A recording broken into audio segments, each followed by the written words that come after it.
আসসালামু আলাইকুম রহমতুল্লাহ। আমি কিছুক্ষণ আগে আমার ফেসবুক লাইভে আসছিলাম। আসলে আমি বর্তমানে একটি দুর্গম এলাকায় আছি। এই কারণে আমার লাইফের ভয়েস ভয়েসটি সফল হচ্ছে না। সকলে আমার ফলোয়ার ভাই বেরাদার ক্ষমা দৃষ্টিতে দেখবেন। আজকে 5 তারিখের পর সারা বাংলাদেশে যে চলমান প্রক্রিয়াতে চলছে, বিভিন্ন জায়গায় বিভিন্ন ক্ষেত্রে, আমি মনে করি যারা দলের নাম বিক্রি করি চাঁদাবাজি সন্ত্রাসী করতেছে, এরা দলের কেউ নয়।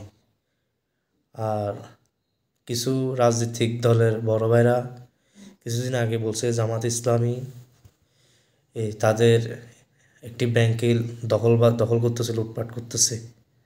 আমি মনে করি আপনারা কি আসলে বোকার শহরে বাস করতেছেন না কি, এটা আসলে আমার বলার কোনো কাম্য নয়। যাই হোক,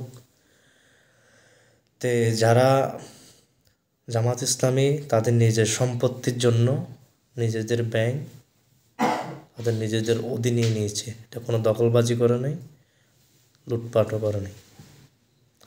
বাংলাদেশের কেউ এখন পর্যন্ত বলতে পারবে না জামাত ইসলামের কোনো ব্যক্তি, কোনো কর্মী টেন্ডারবাজি, চাঁদাবাজি এবং সিএনজি স্ট্যান্ড থেকে শুরু করে হাট বাজার লুটপাট করেছে। জামাত ইসলামের দুজন মন্ত্রী ছিল, তারা কখনো দুর্নীতির সাথে সংযুক্ত ছিল না।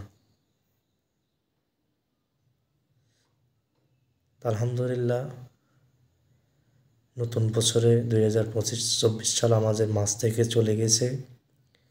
2025 সাল সকলের জীবন পরিবর্তন হবে এই কামনা করি। সকলে বিভিন্ন যারা যে পেশায় আছে তাদের জীবন এগিয়ে যাবে। সকলকে নতুন বছরের শুভেচ্ছা। সকলে ইনশাল্লাহ ভালো থাকবেন। সাথে আজকে আমার এই ভিডিওটা আসলে মোবাইল করতেছি, আজকে নিরিবিলি আছি খুবই ভালো একটি পরিবেশে। অনেক দিন পর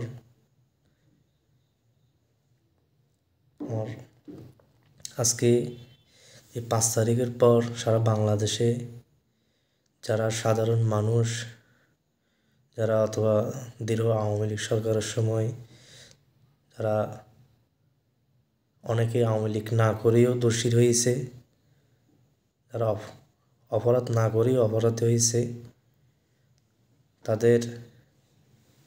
তাদেরকে জিম্মি করি বিভিন্ন জায়গায়, বিভিন্ন এলাকায়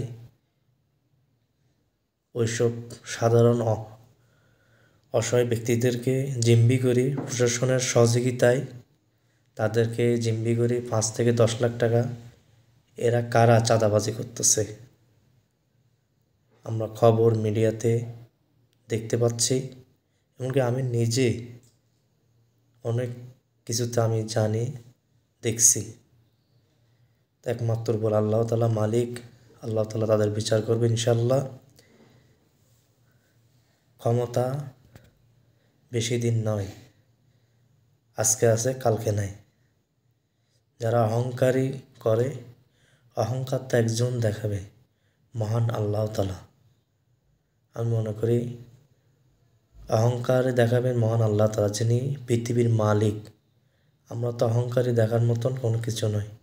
তা আমরা আল্লাহ তাআলার অহংকারের যে চাদর, তিনি চাদর ধরে আমরা যে টান দিচ্ছি, ওই জাতির উপর আল্লাহ তাআলা নাওলত অবশ্যই দেবেন, ছাড় দেবেন না। আল্লাহ তো মানুষকে বলেন আমি ছাড় দিই কিন্তু ছাড়ি দিই না। আমরা কিসের অহংকারে দেখাচ্ছি, কী নিয়ে অহংকারে দেখাচ্ছি? আজকে যদি মরে যাই, কালকে আমার ক্ষমতা থাকবে? তাহলে আমরা নিজের ক্ষমতার বাহাদুরি দেখাচ্ছি, মানুষকে জিম্মি করে চাঁদাবাজি করতেছি, লুটপাট করতেছি, মারধর করতেছি। এগুলো তো ঠিক নয়।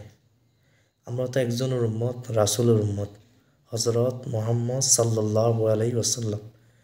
তিনি তিনির উম্মত যারা বনী ইসরায়েলের বংশধর ছিলেন, ইহুদির অনেক লোককে যারা প্রিয় নবী হযরত মুহাম্মদ সাল্লাল্লাহু আলাইহি ওয়াসাল্লামের উপর ঈমান এনেছেন, আর যারা ঈমান এনেন নাই তাদেরকে উনি ক্ষমা করে দিয়েছেন। আমরা তো সেই নবীর উম্মত। আমরা সবসময় নবীজিকে যদি ভালোবেসে থাকি, নবীজিকে যদি আমরা শ্রদ্ধা করে থাকি, তাহলে আমরা যারা অপরাধ করেছে ক্ষমার দৃষ্টিতে আমাদেরকে দেখতে হবে। যে অপরাধ যারা প্রকৃত অপরাধী, প্রকৃত দোষী, তাদেরকে যেন আইনের যে নিয়ম আছে, যে ধারা আছে, সেই অনুযায়ী আইনে তাদের বিচার করবে, বিচারের মুখোমুখি হতে হবে যে হোক। নিরপরাধ ব্যক্তিদেরকে হয়রানি না করা হোক, তাদেরকে যেন হয়রানি না করা হোক। তার সাথে আমি মনে করি বর্তমান সরকার যাই করতেছে, আমরা সরকারের সাথে থাকার উচিত, সরকারকে সহযোগিতা করার উচিত আমি মনে করি। বর্তমান সরকার একজন নোবেল পুরস্কার প্রাপ্ত একজন শিক্ষক, প্রফেসর। আমরা দেশকে সংস্কার করতে হলে অনেক কাজ বাকি আছে, একটু সময় লাগুক। আগে আমাদের দেশটা ঠিক হোক, এরপর আমাদের নির্বাচনটা হোক আমি মনে করি। তাড়াহুড়া করে নির্বাচন দিলে ওই নির্বাচন গ্রহণযোগ্য হবে না। প্রকৃত আগে যে নির্বাচনগুলো হয়েছে সেই নির্বাচন মতন হবে আমি মনে করি। আমি মনে করি বর্তমান সরকারকে সংস্কার করার সুযোগ দিতে হবে। অনেক কাজ বাকি আছে। আমাদের অর্থনীতিকে সংস্কার করতে হবে। যারা বাংলাদেশটাকে নিরাপত্তা দিয়ে যাচ্ছে, নিরাপত্তা বাহিনীকে সংস্কার করতে হবে।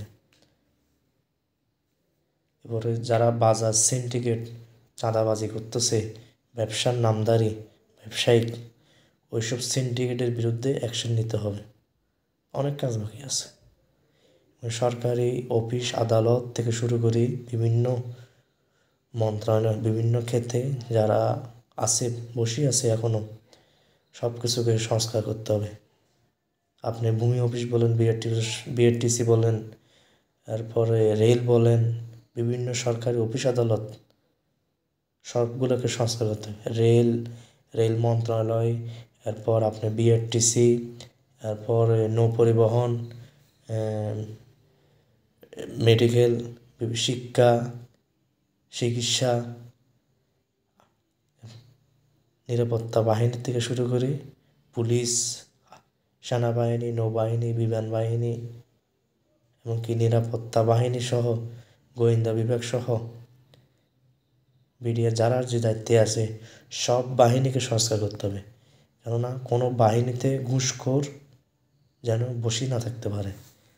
আপনি একটি বাহিনীতে যদি একটি গাছে যদি একটি পচা ফল থাকে, তাহলে একটি পচা ফলের জন্য পুরা গাছের ফলটাই নষ্ট করে ফেলবে। কারণ একটি ফলের ভিতরে অনেকগুলো পোকা থাকতে পারে। এই পোকাগুলো যদি পুরা ফলও ধরে ফেলে, তাহলে গাছটা থাকবে না গাছের ফল থাকবে? তাহলে একটি ফলকে কী করতে হবে, আগে ঠিক করতে হবে। তাহলে আমার গাছের ফলও বাঁচবে, গাছও বাঁচবে। তাহলে আগে দেশকে সংস্কার করতে হবে। দেশের বিভিন্ন ক্ষেত্রে যেখানে যেখানে দুর্নীতি হয়েছে, যেখানে যেখানে লুটপাট হয়েছে, ব্যাংক বলেন যা কিছু সব কাছে সংস্কার করতে হবে। সরকারকে পাশে থাকতে হবে, সরকারকে সুযোগ দিতে হবে। কে কী বলছে না বলছে ওদিকে কান না দিয়ে আমরা আমাদের কাজ কার্যকলাপ চালিয়ে যেতে হবে। এমনকি মিজানুর রহমান আজহারীকে নিয়ে আজকে কিছুদিন ধরে বিভিন্ন রাজনৈতিক দলের বড় ভাইরা যারা মিজানুর রহমান আজহারীকে নিয়ে বিভিন্ন বক্তব্য দিচ্ছেন, আমি মনে করি তিনি মনে কিছু কষ্ট থাকার কারণে তিনি কথাগুলো বলতেছে আর সত্যি কথা বলতেছে। তিনি তো বানিয়ে কোনো কথাই বক্তব্য দিচ্ছে না, যা সত্যি তা বলছেন। তা আমরা কেন আমাদের গায়ে টানে নিব? আমরা কি ভাই চাঁদাবাজ? আমরা কি ভাই সন্ত্রাস? হ্যাঁ, আমরা কি লুটপাট করছি? তা আমরা আমাদের গায়ে টানা কোনো দরকার আছে? তিনি যাকে উদ্দেশ্যে বলুক, তিনি তো কারোর নাম ধরা নাই, কোনো পলিটিক্যাল পার্টির নাম ধরেন নাই। তাহলে আমরা কেন আমাদের গায়ে টানে নেব? আমরা উনি বলতেছে আগে এক পার্টি ছিল, খাই খাই গেছে, এখন আরেকটা পার্টি আসছে, ক্ষমতায় না আসার আগে খাই খাই বলতেছে। আর বা এটা তো খামাখা আপনাদের একটা ভুল ধারণা। তিনি তো কারোর নাম ধরেন নাই, তিনি বলতে পারেন, উনির ওই অধিকার আছে। তিনি দেশের নাগরিক নয়? এটা গণতন্ত্র দেশ যদি হয়, গণতন্ত্র দেশে সকলের অধিকার আছে বলার, আপনার আমার সকল জাতির। তাহলে আমরা কেন উনিকে একজন আলেম হিসাবে, একজন দেশের নাগরিক হিসেবে উনির মুখ বন্ধ করে দেওয়ার জন্য? এটা আসলে কি? যারা আগে ক্ষমতা ছিল আওয়ামী লীগ সরকার, তাদের কার্যকলাপের মতন নয়। তারা তো এইভাবে এই মিজানুর রহমান আজহারীকে মুখবন্দি করে দেওয়ার জন্য দেশ ছাড়া পর্যন্ত করেছে। তাহলে আমরা কেন উনির পিছনে লাগবো? উনি কাকে কি খাই খাই বলছে, কাকে না খাই বলছে? উনি যেটা সত্য, যেটা বর্তমান সত্যি, যেটা দেখতেছে চলমান প্রক্রিয়াতে, ওই কথা না দেশবাসীর কাছে তুলে দিচ্ছে সত্যি কথা। এ তার মিথ্যা কথা বলার কোনো প্রশ্নে আসতেছে। তিনি একজন আলেম মানুষ, তিনি একজন হক্কানি আলেম মানুষ। হ্যাঁ, তিনি এই কথা সত্যি কথাই তুলে ধরেছে আমি মনে করি। যাই হোক, আমরা আমাদের গোলা ফানিতে মাছ শিকার করার জন্য চেষ্টা না করি। দেশকে যদি আমরা প্রকৃতভাবে দেশের নাগরিক হয়ে থাকি, দেশপ্রেমিক হয়ে থাকি, তাহলে আমরা দেশকে ভালোবাসার চেষ্টা করব। আমরা কে কী বলেছে না না বলেছে ওদিকে কান না দিয়ে আমাদের দেশ নিয়ে চিন্তা করতে হবে। যেন আমাদের বিরুদ্ধে আমরা যে কোনো দল, যারাই করুক, পলিটিক্যাল পার্টি হোক, যে হোক, আমাদের দলের নাম বিক্রি করি। কারা চাঁদাবাজি করতেছে, কারা টেন্ডারবাজি করতেছে, লুটপাট করতেছে, এরা কারা আমাদের দলের নাম বিক্রি করে কাজ করতেছে, ওদেরকে চিহ্নিত করে ওদেরকে আইনগত ব্যবস্থা নিতে হবে। আর যে দলের হোক, তারা অপরাধী, সন্ত্রাস, চাঁদাবাজ। এরা কখনো দলের কর্মী নয়, দলের সদস্য নয়। এরা সন্ত্রাস, এরা দেশদ্রোহী, এরা চাঁদাবাজ, এরা সন্ত্রাস। এরা দেশের কখনো দেশেরও ভালো চায় না, দলও ভালো চায় না। ওরা কারো কোনো দলের কোনো সদস্য নেই। আমরা ওই চিন্তা করতে হবে। তো সেই সাথে আমি মনে করি আমরা ভুল বুঝাবুঝি না বুঝি, সকলে একসাথে কীভাবে আমাদের বাংলাদেশকে এগিয়ে নিয়ে যাব, একসাথে থাকব, ওই চিন্তা আমাদের মাথায় রাখতে হবে। কেননা আমাদের পার্শ্ববর্তী দেশ, আমরা আমাদের কিছু পলিটিক্যাল পার্টির ভুল বোঝাবুঝির কারণে পার্শ্ববর্তী দেশ আমাদের বাংলাদেশকে নিয়ে যেভাবে মিথ্যা প্রচার চালাচ্ছে পার্শ্ববর্তী দেশের মিডিয়া, তা আমরা সজাগ থাকতে হবে যেন এরা আমাদের বাংলাদেশকে নিয়ে আর কখনো ষড়যন্ত্র করতে না পারে। দেখেন, বর্তমান সরকার আসার পরে 5 আগস্টের পর এখন সীমান্ত হত্যা হচ্ছে না। এখন হচ্ছে সীমান্ত হত্যা হচ্ছে, কেন হচ্ছে না? বর্তমান সরকার তো তাদের কি গদ যদি উঠেছে, তোমরা যে সীমান্ত হত্যা করো, এটা পাল্টা জবাব দেওয়া হবে। আমাদের সীমান্তরক্ষী বাহিনী বিজিবি তাদের সেই জবাব তারা দিবে ইনশাআল্লাহ। বর্তমান সীমান্ত বাহিনী বিজিবি আগের বাহিনী নয়, 17 বছর আগের বাহিনী নয়, এটা 2025 সালের বাহিনী। যে বাহিনী বর্তমানে 5 আগস্ট বিভিন্ন পলিটিক্যাল পার্টির সমর্থক, কর্মী, ছাত্র ভাইরা সহ যারা যাদের বুকের রক্ত দিয়ে, জীবন দিয়ে দেশকে স্বাধীন করেছে, আমি মনে করি তাদের রক্তকে আমরা কখনো বিফলে দিব না, তাদের কথা চিন্তায় রেখে, সেই শহীদদের কথা চিন্তায় রেখে আমরা আমাদের দেশকে কিভাবে সাজাবো, এগিয়ে নিয়ে যাব, সকলকে একসাথে কাজ করতে হবে, ঐক্যবদ্ধ থাকতে হবে। সমালোচনা হবে, কিন্তু এভাবে বিভিন্ন ইসলামিক আলেমদেরকে নিয়ে সমালোচনা করা, এটা আমি উচিত মনে করি না, এটা ভালো নয়, এটা আমাদের জন্য একটি বড় বিপজ্জনক। সেই সাথে আমি একটা জিনিস দাবি জানাচ্ছি, যারা প্রকৃত মুক্তিযোদ্ধা, নিরপরাধ অসহায় ব্যক্তি ছিলেন, প্রকৃত মুক্তিযোদ্ধাদেরকে তাদের প্রকৃত স্বীকৃতি হিসাবে যেন দেয়, তাদের সম্মানটা যেন ফিরেই দেওয়া হয়, এটার জন্য বর্তমান সরকার দেখে। আর যারা পুলিশ বাহিনীতে শুরু করে বিভিন্ন অপকর্মর সাথে জড়িত ছিল, যে অফিসাররা যেখানে আসে না কেন, লুকিয়ে থাকুক না কেন, তাদেরকে বের করে জাতির সামনে তাদের যেন দৃষ্টান্তমূলক শাস্তির ব্যবস্থা করা হয়। আমি একজন ভুক্তভোগী, আমি একজন নির্যাতিত। আমার সাথে যে ঘটনা হয়েছিল, আমার উপর যে নির্যাতন করা হয়েছিল, এগুলো একমাত্র আমি জানি, আর কেউ জানে না। আমার ফ্যামিলির আমার মা, বোন, আত্মীয় স্বজন কেউ জানতাম না, কখনো বলতে পারিনি।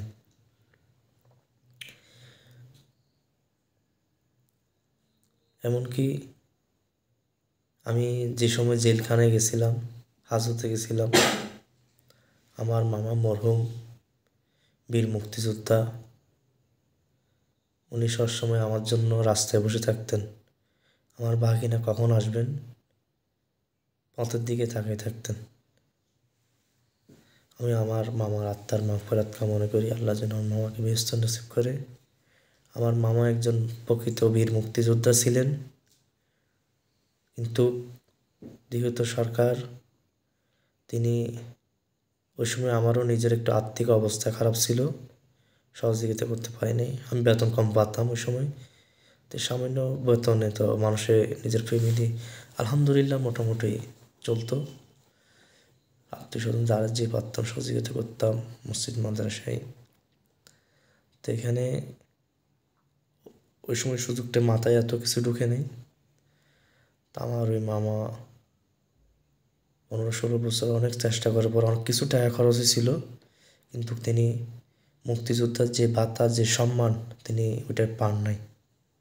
আমি মনে করি বর্তমান সরকার প্রকৃত মুক্তিযোদ্ধা কারা ছিলেন তাদেরকে, তাদের ফ্যামিলির খোঁজখবর নিয়ে সঠিক তদন্ত করে তাদের যে অধিকার, তাদের যে সম্মান অধিকার ফিরিয়ে দিবে এই আশাবাদী। সে সাথে আমার মতন অনেক পুলিশ পরিবার, অনেক সদস্য ভুক্তভোগী, নির্যাতিত, তাদের সম্মানটা যেন, তাদের সম্মান ফিরিয়ে দেওয়া হোক। সেই সাথে যারা চাকরি হারাইছে তাদের চাকরিটা ফিরিয়ে দেওয়া হোক। আর 16-17 বছর আমি অনেক চেষ্টা করেছিলাম আমার বাবার পেনশনের টাকার জন্য, বিভিন্ন জায়গায় দরখাস্ত, বিভিন্ন জায়গায় গেছিলাম, কিন্তু অজুহাত দেখায় আমাকে আমার বাবার যে পেনশন টাকা আমাকে দেয় নাই। এমনকি আমার যে সময় জেলে গেছিলাম, এসে আমার স্যারকে যে সময় সাসপেন্ড করছিল আমাকে, আমার থেকে বড় 10 লাখ টাকা পর্যন্ত ঘুষ চাইছিল। তা আমি ওই টাকাটা দিতে পারি, আমার আর্থিকভাবে সমস্যা ছিল। কিন্তু আজকে একটি মামলার কারণে আমি অপরাধী না হয়ে, দোষী না হয়ে, আমাকে মুখ বন্ধ রাখার জন্য, চোখ বন্ধ রাখার জন্য আমাকে, আমার উপর মানসিকভাবে নির্যাতন করেছে, আমাকে হুমকি দামকি, এমনকি আমার জেলখানায় আমাকে নির্যাতিত, আমার উপর টর্চার করেছে। তা আমি মহান আল্লাহ তাআলার কাছে ফরিয়াদ করতাম সবসময়, আল্লাহ তাআলা যেন ওসব অপরাধীদেরকে বিচার করুক। আর জেলখানা এত ভালো নয়, আর জেলখানায় যেন আমার শত্রু হোক, আল্লাহ যেন জেলখানায় তাদেরকে না আনুক, যে কোনো মানুষকে। কিন্তু একটা জিনিস কষ্ট লাগে, আমাদের পুলিশ বাহিনীর ঊর্ধ্বতন কর্মকর্তারা যারা আছে এবং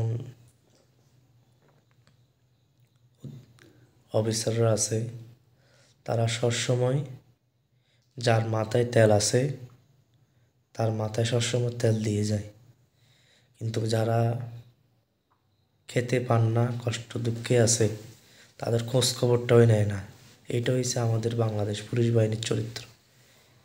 কিন্তু পুলিশ বাহিনীর চরিত্র, যে পুলিশ বাহিনীকে তৈরি করেছে ব্রিটিশ আমলে, এখনও এই পরিবর্তন কেন হচ্ছে না? আমি মনে করি বাংলাদেশে যে সরকার ক্ষমতা আসুক, নির্বাচিত সরকার, পুলিশ বাহিনী সহ অন্য অন্য বাহিনীকে রাজনীতিক মুক্ত করে রাখা হোক, যেন কোনো বাহিনীকে রাজনীতিক হাতিয়ার হিসাবে ব্যবহার করা না হোক। আজকে রাজনীতির কারণে পুরা পুলিশ বাহিনীর যে মান সম্মান যা ছিল সব শেষ। আজকে কোনো পুলিশ বাহিনী সাধারণ একটি রিস্কাওয়ালার সাথে কথা বলতে ভয় করে। কেন? আজকে কিছু অসৎ কর্মকর্তাদের কর্মকাণ্ডের কারণে আজকে পুলিশের কিছু সৎ নিরপরাধ ব্যক্তিরা আজকে অনেকে চাকরি হারাইছেন, বিভিন্ন ক্ষেত্রে অনেকে জেল খাটছেন, নির্যাতিত হয়েছেন সত্যি কথা বলার কারণে। আর ক্ষমতায় টিকে থাকার জন্য অনেক সৈনিক, পুলিশের অনেক সৈনিকরা জীবন পর্যন্ত দিয়েছে। আর আমি তাদের আত্মার মাগফিরাত কামনা করি, আর আল্লাহকে বেহেশত নসিব করুক। সেই সাথে 5ই আগস্টে ছাত্র ভাইরা সহ রাজনৈতিক পলিটিক্যাল পার্টির যে ভাইরা শহীদ হয়েছেন 5ই আগস্ট, সকলের আত্মার মাগফিরাত কামনা করি, তাদেরকে যেন আল্লাহ তাআলা বেহেশত নসিব করুক। আমি জানি আমি একজন ভুক্তভোগী, একজন নির্যাতিত। 15-16 বছর কখনো ঠিকভাবে কথা বলতে পারি নাই। একটি মামলার কারণে, একটি মামলায় আমার জীবনটা শেষ করে দিছে। আমি কখনো কারোর সামনে, আমার ফ্যামিলির কাছে, ভাই বেড়াদার বন্ধু বান্ধব কাউকে বলতে পারিনি। বলার মতন ওই মুখ আমার ছিল না। আমার চোখ, মুখ, কান সব কিছু আমার বন্ধ করে দিচ্ছে। কার কাছে বিচার চাইব? কাকে বলবো? ডাইনও কে ছিল না, বামও কে ছিল না, পিছনে সামনে কে ছিল না, একমাত্র উপর আল্লাহ তাআলা ছাড়া আর আমার পাশে কে ছিল না। কিন্তু একজন পাশে ছিল, আমি অনেকে গভীর শ্রদ্ধা, ভালোবাসার সাথে স্মরণ করি। তিনি আমার বাবার সাথে চাকরি করেছিলেন। পুলিশ পরিবারের ভিতরে একজন পুলিশের কর্তা ব্যক্তি একজন, উনি আমাদের পাশে ছিলেন, এখন পর্যন্ত আছেন। আমাদেরকে সবসময় তাদের পরিবার আমাদের পাশে থাকেন। যে কোনো সময় তারা যদি কোনো অনুষ্ঠান, কোনো যাই কিছু করুক, আমাদেরকে কোনো কিছু রেখে আমাদেরকে খান না। এমন যদি আরও অনেক পুলিশ কর্মকর্তা হতো, তাহলে আমার মতন আরও অনেক অসহায় পুলিশ সদস্য, তারা তাদের জীবন পরিবর্তন হয়ে যেত। কিন্তু আমাকে যে মামলা দিয়ে,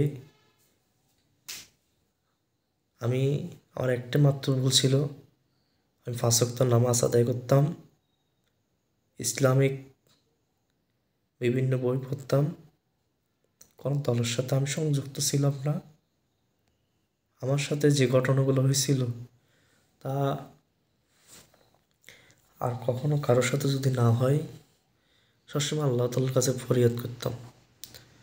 আমাকে সবসময় মানুষের সামনে, আমার ডিপার্টমেন্টে যারা জুনিয়র ছিল তাদের সামনে পর্যন্ত আমাকে অপমান করতো, নির্যাতিত করতো মানসিকভাবে। সে অফিসার আজকে তারা কোথায়, তাদের ক্ষমতা কোথায়, এটা আমার প্রশ্ন। আমার মতন অনেক ভুক্তভোগী তারা 15-16 বছর কথা বলার মতন সাহস পায়নি, কেননা পরিবারের ইনকাম করার মাত্র একজন, যদি যে ব্যক্তি ইনকাম করার একজন পরিবারের একজন সদস্য সে যদি না থাকে তাহলে সেই পরিবারটার কী অবস্থা হবে। কিন্তু আসলে বলার মতন ওই সাহসটা ছিল না, ছিল বলতে পারিনি। কার কাছে বলবো, কাকে বলবো? বিচার ছিল না, বিচার নামে, বিচারক নামে সব কিছু অন্ধ ছিল।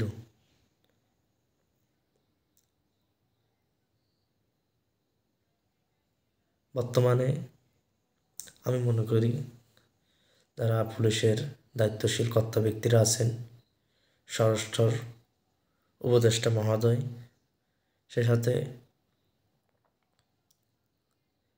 বর্তমান সরকার প্রধান উপদেষ্টা মহোদয়, যারা প্রকৃতভাবে বিভিন্ন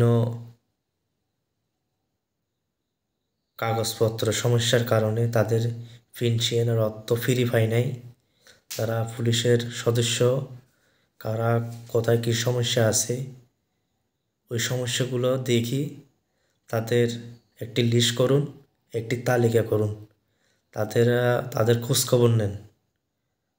অনেক সদস্য আছে তারা বলার মতন বলছিল, কখনো কানে তুলে নেয়নি।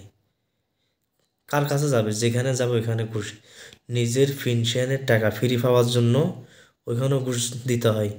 একটি মেডিকেলের বই যদি হারিয়েও যায়, পুলিশের কথা বলতেছি আমি, আমার পুলিশ ডিপার্টমেন্টের কথা বলতেছি, পুলিশ ডিপার্টমেন্টের একটি বই যদি, পুলিশের চিকিৎসা বই যদি হারিয়ে যায়, তাহলে যে বইয়ের জন্য মাসে 100 বার যাইতে হয়, আসতে হয় টাকা দেওয়ার পরও।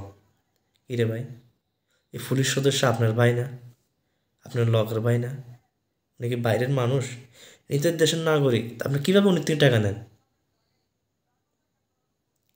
একটা দুঃখের বিষয়, এই পুলিশ বাহিনীর এই খাসিলত ব্রিটিশ সরকারের আমলের খাসিলত কখন পরিবর্তন হবে এটা আমি জানি না। তো এই আমাদের পুলিশের যার মাথায় তেল, মাথায় দিতে নিচের দিকে পড়ে যাচ্ছে, ওর মাথায় বারবার তেল দেয়। আমি দীর্ঘ অনেক দিন যাবৎ দেখেছি আমাদের পুলিশের কর্তা ব্যক্তিরা যারাই পুলিশের মহাপরিদর্শক হিসেবে আসছেন, এডিসি ইন্সপেক্টর থেকে শুরু করে অনেক দেখছি, কিন্তু কাজের লোক একটাও পায়নি। খালি দেখছি কাদেরকে, যারাই আসছে ওই সেরে বসছে, কার মাথায় তেল আছে ওর মাথায় বারবার তেল দিচ্ছে। এটি হচ্ছে সমস্যা। সৎ আদর্শবান মনে সঠিক তদন্ত সত্ত্বে না দেখি, এটা খোঁজখবর না নিয়ে কারা কী সুখে আছে, কী সমস্যা আছে। পুলিশ সদস্যের ভিতরে অনেক ব্যক্তিরা আছে কিন্তু অসহায় আছে, সবাই তার কোটিপতি নয়, সবাই আর স্বাবলম্বী নয়। তাদের খোঁজখবর না নিয়ে যার মাথায় তেল আছে ওর মাথায় বারবার তেল দেয়। এটা হচ্ছে পুলিশ বাহিনীর একমাত্র চরিত্র, একমাত্র দোষ আমি মনে করি। পুলিশ বাহিনীকে যদি প্রথমে বাংলাদেশে পুলিশ বাহিনীকে আগে সংস্কার করতে হবে, কেননা পুলিশ বাহিনীর চরিত্র কখনো পরিবর্তন হবে না। এখনও ঘুষখোর, চাঁদাবাজ বিভিন্ন থানায় বসে আছে, তারা এখন বর্তমানে বড় বড় লম্বা লম্বা হাদিস বলে। আমি জানি ভাই পুলিশ বাহিনীর চরিত্র কিরকম, পুলিশ বাহিনীর দোষটা কোথায় আমি জানি, আমি ভুক্তভোগী, আমি জানি। কেননা আমার সাথে যে ঘটনা ঘটছে এটা আমি না জানি, সাধারণ পাবলিক সাথে তো আরও হয়েছে, যার সাথে যেটা হয়েছে ওটা ওরা জানে। আমার একটা মিথ্যা মামলা দিয়ে আমি কেন 5 ওয়াক্ত নামাজ আদায় করতাম, হাদিস সম্পর্কে কিছু বই পড়তাম, ওই ইসলামিক দলকে সমর্থন করতাম, হ্যাঁ ভালো লাগতো করতাম, আমি তো দলে তো নাম লেখাই নেই, দলের সাথে সংযুক্তও ছিলাম না, সমর্থন করতাম। তাহলে এটা কি আমার অপরাধ ছিল? তা আমাকে হয়রানি করছে, জেল পর্যন্ত খাটাইছে, নির্যাতিত করছে। হ্যাঁ, আমাকে নেশাগ্রস্ত করতে বানাইছে। আমি নেশা করতাম, আমার ওই সিনিয়র অফিসাররা বলতো উনি নেশা করে। এমনকি 5 ওয়াক্ত নামাজ পড়তে পড়তে আল্লাহরে নামায় ফেলে, ওই অফিসাররা বলতো। কিন্তু আমি তো বলতাম না, আপনার মাগিবাজি করতেন, নামাজ পড়তেন, তিনি মিশন করছেন, ঘরের বউ রাখি আপনি এগুলো করতেন, আমরা তো ওগুলো করিনি। আমরা তো ওই কাজে অবৈধ পয়সা ইনকাম করিনি। এগুলোর জন্য বাংলাদেশ আর না ঘটে, প্রথমে বর্তমান সরকার পুলিশ বাহিনী থেকে শুরু করি সব বাহিনীকে সংস্কার করতে হবে। যদি আমি একটা জিনিস আমার ভালো লাগে, মাশাল্লাহ, যে আমাদের সেনাবাহিনীর যে একটি আদর্শ, তারা আসলে দেশপ্রেমিক। আমাদের সেনাবাহিনীর প্রশংসা বলা যাবে না। সেনাবাহিনীর তাদের নিজের পরিবারের সদস্য তারা অবসরও চলে গেছে, কারা কি সমস্যায় আছে, প্রতি কী করতেছে না করতেছে, তাদের পরিবারের পাশে সবসময় থাকে। এই সেনাবাহিনীর চরিত্রটা দেখলে আলহামদুলিল্লাহ আমাদের খুব ভালো লাগে। কিন্তু আমি একটা জিনিস খুবই কষ্ট লাগে, পুলিশ বাহিনীর ভিতরে এই জিনিসটা নাই কেন? আর পুলিশ বাহিনীর ভিতরে প্রতিহিংসাটা বেশি। আর পুলিশ বাহিনীর ঊর্ধ্বতন কর্মকর্তারা যারা আছে, তারা সবসময় ওই কানে কতগুলো কথা বলে না, ফিস ফিস ফিস ফিস করে ওই কান কথাগুলো একটু বেশিরভাগ শোনে, মানে সঠিকভাবে তদন্ত করবে না। হ্যাঁ, তদন্ত না করি নিরপরাধ ব্যক্তিদেরকে হয়রানি করবে আর তাদের দোষ খুঁজি বেড়াবে। এটা হচ্ছে সমস্যা। তাই মনে করি আমার কথায় যদি কোনো ভুল ত্রুটি থাকে ক্ষমার দৃষ্টিতে দেখবেন, মাফ করে দিবেন। আমি মনে করি অতি তাড়াতাড়ি যারা পুলিশ ডিপার্টমেন্টে সার্কিট হারাইছিলেন তাদের সার্কিটটা ফিরিয়ে দেওয়া হোক, তাদের সম্মানটা ফিরিয়ে দেওয়া হোক। যারা সার্কিট অবস্থায় মৃত্যুবরণ করেছে, অনেকে সুবিধা সুবিধা পেনশন অর্থ এবং সুবিধা সুবিধা পান নাই, তাদের সম্মানটা ফিরিয়ে দেওয়া হোক। এমনকি যারা আগে পুলিশের সার্কি, যারা 3-4 হাজার টাকা বেতন সার্কি করছিল পুলিশ সদস্যরা, তাদের অনেকের পেনশনের টাকা পায় নাই, রেশন পাচ্ছে না, বিভিন্ন অনেক সমস্যা আছে। ওই সমস্যা দেখতে হবে। এটা তো আপনার আমার পকেট থেকে দেব না, এটা সরকারের কোষাগারের থেকে যাবে। আমরা দিতে সমস্যা কোথায়? এমনকি আমরা দেখতেছি বিভিন্ন আমাদের পুলিশ বাহিনীর বিভিন্ন রিজার্ভ অফিস যেগুলা, এগুলোতে চাঁদাবাজ ঘুষখোর তারা বিভিন্ন চেয়ারে বসে আছে,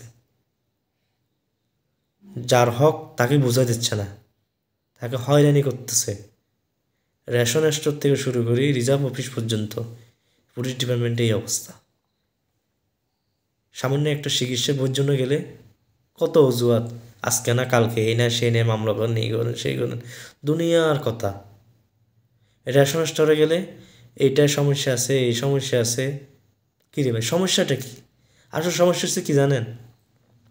আপনার তারা যদি 5,000 10,000 টাকা দেন, সকল সমস্যা হয়েছে কি টাকা। আমরা টাকা দিতে পারলে সব সমস্যা মিটে যাবে। এই হয়েছে আমাদের বাংলাদেশ পুলিশ বাহিনীর ডিপার্টমেন্টের এই সমস্যা।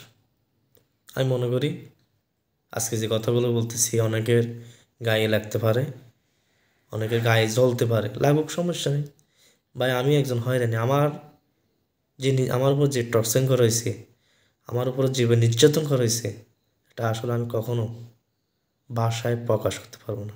আমার অনেক টাকা গেছে, হিসাব করতে গেলে কয়েক লাখ টাকা গেছে। আমি এমনও দিন গেছে প্রতি মাসের ভিতরে কোর্টে আমার বয়স্ক মাকে নিয়ে, আসলে এই কথা বলতে গেলে মানে নিজের চোখের পানি ধরে রাখতে পারবো না। আমার যে চোখের পানি যারা দেখছে তারা বলতো, আমার বয়স্ক মাকে নিয়ে, আমার মামা তো মারা গেছে, উনি একজন পুলিশ সদস্য ছিলেন, একজন মুক্তিযোদ্ধা ছিলেন, কিন্তু মুক্তিযুদ্ধের সম্মানটা পান নাই। আমার মামা পর্যন্ত আমাকে জেলখানায় দেখতে গেছে। আমি জানি আমার মামাতো ভাই মারা গেছিল, ওর মৃত্যুর সময় আমি ওর লাশটা কাঁধে নিতে পারিনি, আমাকে করে নিয়েছিল ওর লাশ, আমি কাঁধে নিতে পারিনি। যাই হোক, আল্লাহ তাআলা তাদেরকে বেহেশত নসিব করুক। শেষ জায়গা দেখতে পারিনি। আমি জেলখানা জানি, আমি জানি আমার মামার মনে অনেক কষ্ট হয়েছে, এটা আমি জানি। জেলখানা কি জিনিস এটা একমাত্র আমি জানি। আমার মতন যারা ভুক্তভোগী আছে তারাই জানে জেলখানাটা কি জিনিস। কিন্তু আমার অনেক ফ্যামিলির ভাই ব্রাদার আত্মীয় স্বজন বলতে পারে, তুমি অপরাধ করছো যে না, তুমি জেলখানায় গেছো, হ্যাঁ তুমি সরকার চাকরি করতে, পুলিশ ডিপার্টমেন্টে, তুমি কেন জেলখানায় গেছো? পুলিশের না মানুষকে জেলখানা মানে? আরে ভাই, তোমরা তো আসল রহস্য অনেকে জানতো না, ঘটনা কি কাউকে কোনোদিন বলতাম না, বলতে পারে নাই। ওই বলার মতন সাহস ছিল না আমার, সাহস ছিল বলতে পারিনি। কিন্তু বিচার দেওয়ার মালিক তবু আল্লাহর কাছে দিতাম। যাই হোক, আল্লাহ তাআলা আমার মতন অনেকের মার দোয়া কবুল করেছে। আমার মার এমন পর্যায়ে গেছিল, আমার বলার মতন না। আমি আমার যে সময় জেলখানার থেকে বাইরে ছিলাম, আমি সাসপেন্ড হওয়ার পর আমার মার, আমি জানি না আমার মাকে আল্লাহ তাআলা এইভাবে বাঁচিয়ে রাখছে। আমি চাকরিতে যেদিন যাওয়ার সময় আমার আব্বা মারা গেছিল, মারা যাওয়ার পরে আমার আব্বা আমার প্রথম বেতনের টাকা আমার আব্বাকে দিছিলাম, খাওয়াইছিলাম। আমার মাকে এখন পর্যন্ত জীবিত রাখছে আল্লাহ তাআলার কাছে আমি শুকর আলহামদুলিল্লাহ। আমার মা আমাকে নিয়ে অনেক কষ্ট করছে, তা আমি কখনো হাসরের ময়দান আসলে মহান আল্লাহ তাআলার কাছে এই কিছু অসৎ অবিচারদের কারণে আমার ফ্যামিলির অনেক কিছু হারাইছে। ফ্যামিলিকে আমি কিছু দিতে পারিনি, আমার পরিবারের সদস্যদেরকে আমি কিছু দিতে পারিনি। কাদের কারণে? আজকে তাদের অসৎ অবিচারদের কারণে আজকে আমার জীবন থেকে অনেক কিছু হারিয়ে ফেলছি। আমার কাছ থেকে আমার আত্মীয় স্বজন ফ্যামিলির অনেক কিছু আশা ছিল, তাদেরকে আমি দিতে পারিনি সঠিকভাবে। আমার মামাকেও মনে করেন মারা গেছে, সব ওদের মনে দুঃখ ছিল। আমার ভাগিনা যে, আমি যে একটা পর্যায়ে গেছিলাম, আমি যাকে যেটা পাইতাম ওই সময় আমি সহযোগিতা করতাম। আল্লাহ তাআলা আমাকে দিছিল সৎ আদর্শভাবে আমি চলতাম। আমি একমাত্র আল্লাহ তাআলার ভয় পাইতাম। যদি অপরাধ করে থাকতাম আল্লাহ তাআলার কাছে আবার ক্ষমা চাইতাম। কিন্তু আল্লাহ তাআলা আমার দোয়া, আল্লাহর কাছে আলহামদুলিল্লাহ যাই চাইতাম আল্লাহ তাআলা আমার কারো তাড়াতাড়ি কবুল করে, তারা দিয়ে দিয়ে কষ্ট পাইছি। কিন্তু আমার এমন দিন গেছে, আমি আজকে বলতেছি সত্যি কথাটা, এটা বাস্তব কথা। আপনারা যদি কখনো চট্টগ্রাম মেডিকেলে যান, আমার এমন পর্যায়ে গেছে, মানে আমি ঋণগ্রস্ত হয়ে গেছি। জেল খাটার পরে যে ঋণগ্রস্ত হয়ে গেছিলাম, আমার অনেক টাকা ঋণ হয়ে গেছে, সুদের উপরে নিয়েছিলাম। তেমন আসলে আমার ফ্যামিলির সবাই তার কোটিপতি না, তো অনেকে যে যাই পাচ্ছে আমাকে সহযোগিতা করছে আলহামদুলিল্লাহ। তে কিছু টাকা আমার ঋণ হয়ে গেছিলো, তা আমি ঋণের জালে জর্জরিত হয়ে গেছিলাম। চাইছিলাম, নিজের দুইটা কিডনি ছিল, মানে এমনকি ফেসবুকও দিছিলাম, যেটা সত্যি কথা। আমি ঢাকায় এক কিডনি আসলে ওরা লাগবে বলছিল, তো ওরা আমাকে কল দিচ্ছে, ভাই আপনি কেন কিডনিটা বিক্রি করেন, কী সমস্যা আপনার? আসলে উনিকে বলার পরও উনি জিনিসটা আর আগ্রহ করেনি। তিনি চিন্তা করছে যে আসলে আমি মর্মাহত কষ্টে আছি, কারণ আর আমার কিডনিটা উনি নেন নাই। আসলে আমি খুব পেরেশান হয়ে গেছিলাম, কী করব, কোথায় যাব, কি আত্মহত্যা করব? আত্মহত্যা করলে তো আমি জাহান্নামে যেতে হবে, তা আমার মাকে কে দেখবে? আমি মরে গেলে তো আমার মার ছাড়া আর কেউ নাই, সামনে কেউ না, পিছনে কেউ নাই, উপরে কেউ নেই, এক আল্লাহ ছাড়া। অনেক চিন্তা ধারণা করেছিলাম আত্মহত্যা তো মহাপাপ। আমি একজন বুঝার মানুষ, একজন বুঝার মানুষ যদি অবুঝার কাজ করি, দেখি আল্লাহ কি করে। আল্লাহর উপর তাওয়াক্কাল তো ছিলাম। আমার একটা বোন ছিল, তে অনেক চিন্তা ধারণা করলাম, আমার ফ্যামিলি আছে, আমার আত্মীয় স্বজন আছে, বন্ধু আছে, কাদেরকে রাখি, কীভাবে আত্মহত্যা করবো? অথবা আল্লাহ এটা আমাকে একটা পরীক্ষা দিছে, অথবা পরীক্ষার ইনশাল্লাহ আমি হয়তো পাস করতেই পারি, ধৈর্য ধরে না দেখি।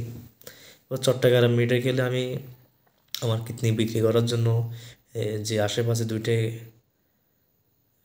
আপনি সাদা কাগজে আমি লিখে দিয়েছিলাম বর বিভিন্ন কার লাগবে। যাই হোক, আমি এমন পর্যায়ে আসলে বলার মতন না। আমার মনের মধ্যে যেগুলা কান্না লুকিয়ে আছে, কত কষ্ট লুকিয়ে আছে, কেন আমি পুলিশ বাহিনীর প্রতি এত ক্ষোভ, আপনারা আমাকে প্রশ্ন করতে পারেন। যদি আমাকে আমার উদ্যোগ কর্মকর্তারা যদি ডাকতো, তোমার এত কেন তোমার পুলিশ বাহিনীর প্রতি ক্ষোভ, তারা কি কখনো আমাকে ডাকছে, আমাকে জিজ্ঞেস করছে? আমার এমন পর্যায়ে গেছিল, আমি আলহামদুলিল্লাহ ইলিশ মাছ খাওয়ার জন্য আমার মার মনে অনেক কিছু ছিল, কিন্তু আসলে আমি একজন অভাগী একজন মানুষ ছেলে, যদি আজকে অপরাধ করে যদি কোটি টাকা বানাতে পারতাম, আলহামদুলিল্লাহ খুব ভালো থাকতাম। ওই চিন্তাধারা যদি করতাম, অনেক টাকার মালিক হতাম। জীবনে অনেক সুযোগ পাইছিলাম, ওই সুযোগগুলো আমি কাজে লাগাই নাই। এর সাথে আমার এই বয়স্ক মা আমাকে নিয়ে কোর্টের বারান্দা পর্যন্ত দাঁড়িয়ে ছিল। প্রতি মাসে 3বার থেকে 4বার আমি কোর্ট হাজিরা দিছি, প্রতি মাসে হাজিরা দিতাম। আমার এই উকিল এখন পর্যন্ত আছে, বিএমপি পন্থী আইনজীবী, এখনও আছেন, উনি জানেন আমি তো কারোর সাথে কিছু করি। কিন্তু আমি আসলে আমার এই বয়স্কের মা, আমি যে সময় কোর্টে বারান্দা যেতাম, আমি চিন্তা করতাম যে কোর্টে অপরাধী দাঁড়াবে, যারা অপরাধ করছে এই অপরাধীর জন্য নেই কোর্ট। আমি অপরাধ না করে আজকে আমাকে যারা এই কোর্টের বারান্দায় আনছে, আমার এই বয়স্ক মাকে নিয়ে, আমার বিধবা অসুস্থ মাকে নিয়ে, আল্লাহ যেন তাদের পরিবার, তাকে সন্তানদেরকে যেন আল্লাহ এই কোর্টের কাঠগড়া যেন দাঁড় করায়। আলহামদুলিল্লাহ আল্লাহর কাছে ফরিয়াদ করতাম। এখনও মাঝে মধ্যে ওই ভাষায় কথা বললে, আম্মুর সামনে বললে আমার আম্মুর তো একটু হলে কষ্ট লাগে। পুলিশ বাহিনীকে তুই বলিস না, তুই তো পুলিশের ছেলে, একজন পুলিশের সদস্য, কেন কথা বলিস? কেন আমি কথা বলতাম? আজকে আমি ফেসবুকে ভিডিওতে আসি, আপলোড দিতেছি, আজকে আমার মতন আজকে আমি এই ক্ষোভগুলো ছাড়তেছি, এই কষ্টগুলো ছাড়তেছি, এই ধিক্কারগুলো ছাড়তেছি পুলিশ বাহিনীর বিরুদ্ধে। কেন? আপনাকে প্রশ্ন করছিলেন আমাকে, তোমার মনে কেন এত কষ্ট, কেন এত দুঃখ? কখনো তো আমাকে প্রশ্ন করলেন না, আমাকে ডাকছিলেন? ডাকেন নাই। আজকে আমি বর্তমান যে পুলিশের আইজি মহাপরিচালক মহোদয়, পুলিশের কর্তাব্যক্তিরা আছেন, ঊর্ধ্বতন কর্মকর্তা আছেন, প্রধান উপদেষ্টা মহোদয়, স্বরাষ্ট্র উপদেষ্টা মহোদয়, সকল কাছে দাবি জানাচ্ছি, আপনারা যারা ভুক্তভোগী পুলিশ সদস্য, তাদের সম্মানটা যেন ফিরিয়ে দেন, তাদের সম্মানটা ফিরে দেন। তারা জীবনে যেটা হারিয়ে গেছে, যাই হোক, এটা আল্লাহ তাআলা কোনো একদিন ফিরিয়ে দিতে পারে, আলহামদুলিল্লাহ। আমার জীবনে আমি মনে করি আমার মতন ভুক্তভোগী আর কয়েকটা আছে নাকি আমার মনে হয় না। আমার জীবনে অনেক এই মামলার পিছনে আমার প্রতি মাসে 1 থেকে 3-4বার আমি হাজিরা দিতাম আমার এই বয়স্ক অসুস্থ মাকে নিয়ে। ঠিকভাবে আমার মাকে আমি একবেলা ভাত পর্যন্ত খাওয়াতে পারতাম না, এমন পর্যায়ে গেছে। যাই হোক, আলহামদুলিল্লাহ, মোটামুটি ওই যে একজন পুলিশ সদস্য, পুলিশের কর্মকর্তা ছিলেন, উনি আমাদের পাশে একজন আল্লাহ তাআলার রহমতের ছায়া হিসাবে আমাদের পাশে সবসময় ছিলেন, আমাদেরকে সহযোগিতা করতো। আমার এমনকি আমার জন্য ডিপার্টমেন্টে পর্যন্ত উনি ঝগড়া করছেন। আমি অপরাধ একটি ছেলেকে আপনারা শাস্তি দিয়েছেন, এই ছেলেটাকে আমরা ছোটোর থেকে চিনি, এই ছেলেটা কেমন, উনি আমার কারণে আমার আমাকে পুলিশ ডিপার্টমেন্টে একমাত্র সকলের কাছে ছোট করার জন্য আমার কিছু কর্মকর্তা, কিছু সহযোগী যারা ছিলেন, তারা আমাকে ঊর্ধ্বতন কর্মকর্তাদের কাছে ছোট করার জন্য, হ্যারাস করার জন্য সবসময় ষড়যন্ত্র করত। যারা অনেক সার্কিট বয়স 15 বছর, 18 বছর, 20 বছর হয়ে গেছে, তাদেরকে ওই পুলিশের ঊর্ধ্বতন কর্মকর্তারা কখনো আসলে সম্মান করতো না, সুযোগ তাদেরকে মূল্যায়ন করতো না। আমাকে যে একটা মূল্যায়ন করতো, তো অনেকের প্রতিহিংসার শিকার হয়ে গেছি আমি। আমি নিজের সততা দিয়ে, নিজের সাহসিকতা দিয়ে আমার নিজের কাজ আমি চালিয়ে যেতাম। আমি এমনও কি আমার ভাত খাওয়ার সময়টা আমি পাইতাম না, অথবা 20 মিনিট অথবা আধা ঘন্টা এরকম পাইতাম না। আর এমনও দিন গেছে আমি ওই অসৎ কর্মকর্তা, যার কোনো মার জন্মগত, ওর মা ওরে কীভাবে জন্ম দিয়েছে আমি চিন্তা করি। ওর মাটা আমি দেখতাম একবার, ওর মাটা কে, ওর 10 মাস 10 বার 10 দিন পেটে ধরছে, কেমন মা একটা ছেলেকে জন্ম দিয়েছে আমি চিন্তা করতাম। 5 ওয়াক্ত নামাজ কালামও পড়তো, ওর বউ আবার পুলিশের একজন সদস্য ছিল, মিশন করছে।